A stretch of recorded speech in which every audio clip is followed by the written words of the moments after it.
Welcome to our show, Who's Writing? This is a series where we interview all the members of the Woodward staff. The writers are on a short coffee break right now, so let's get to know who's writing.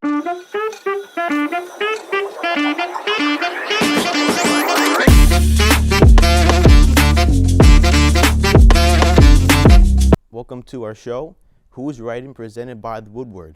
Today we've got a fantastic guest, Carter Cerretani. I got his name right. I was struggling with your name earlier, but I got it this time, don't worry. All right, so Carter, I think the best way to start out is, what is your position with the Woodward and what do you do? Currently the Arts and Entertainment Editor. I write stories in the Arts and Entertainment Department. I edit stories that are written by other staff members, and I help give them what they need to get published.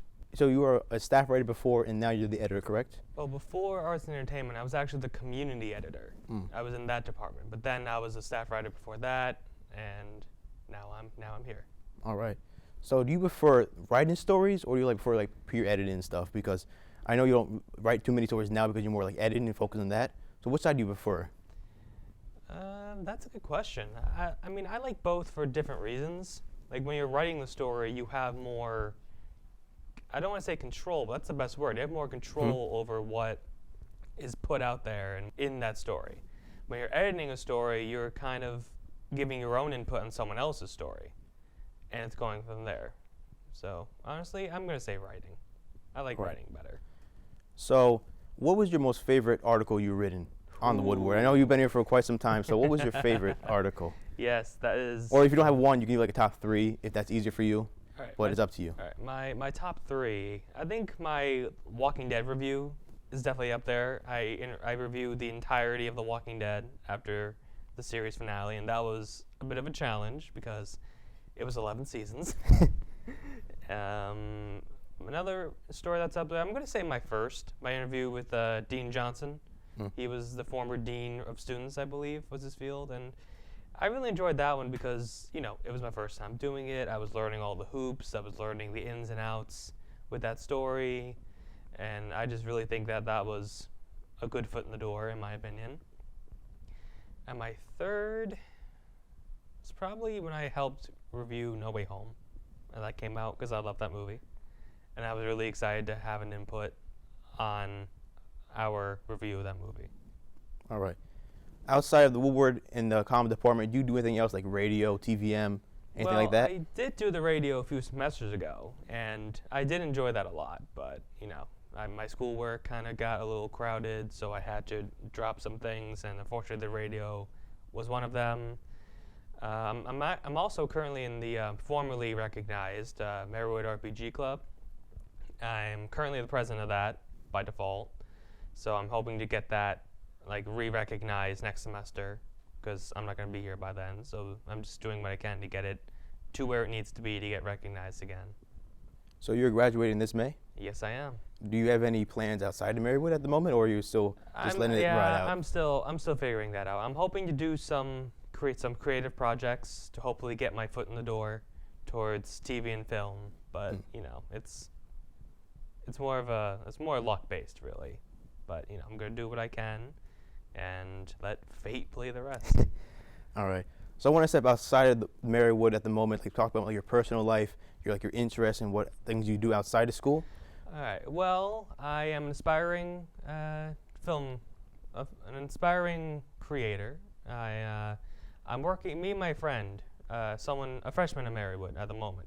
We've been working on this TV show for about almost 8 years now, and it's come a long way. We've changed a lot of things about it. We're changing things about it now, as a matter of fact. But what I've learned here at Marywood has definitely helped progress that idea a lot.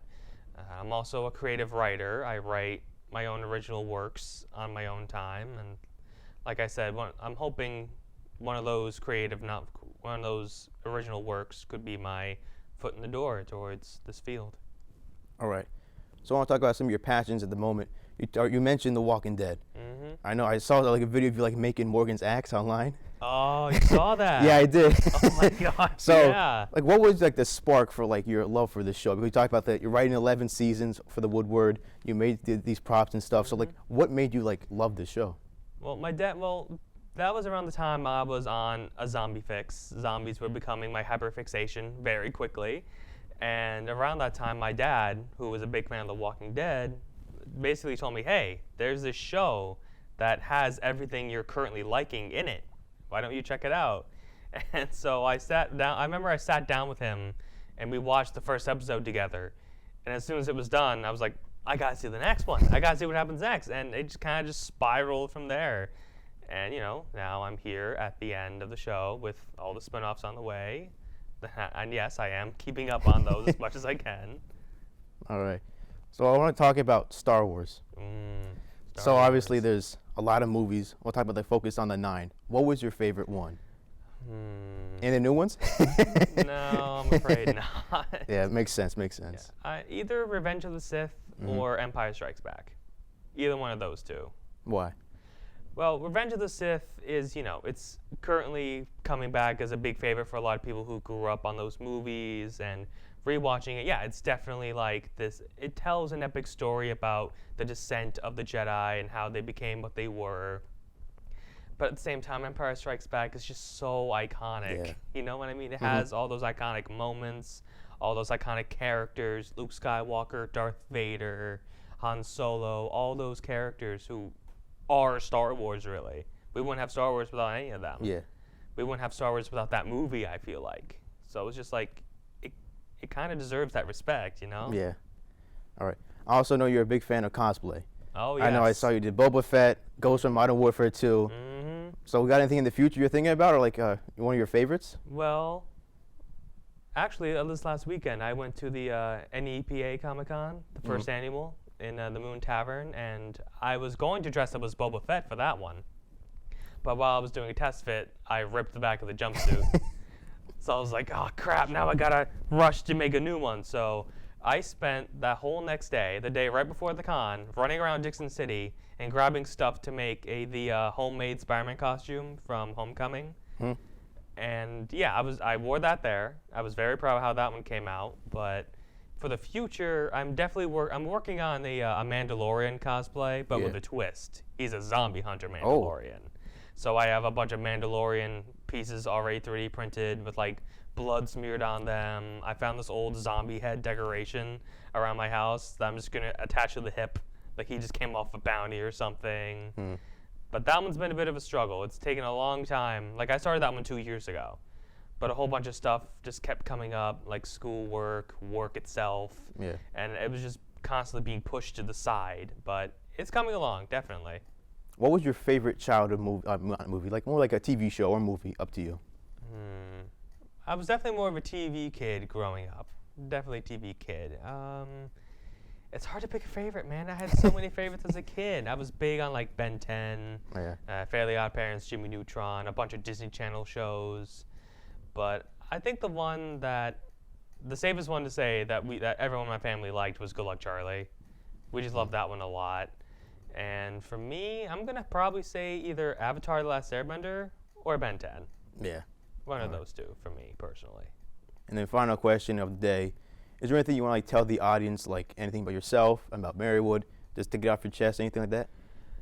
Well, I can definitely say that Marywood has a lot of opportunities for growth here. Like, I came here having no real idea what I want. I know I wanted to do TV and film, but like, I had no idea what any of that was going to look like. But ever since I came here, I've been given so many opportunities, like joining the Woodward, a bunch of class projects, a bunch of class work itself that really helped me expand what I know and really teach me things that I'm going to take with me outside campus. Thank you, Carter, for coming on once again. It was a great show today. Thank you for having me. Absolutely. Thank you for tuning in for Who's Writing. We had a fantastic guest, like we said, Carter. Make sure to subscribe to our YouTube channel. Go to thewoodward.org for all the articles. And stay tuned for the next episode of Who's Writing. Should be coming out in a few weeks.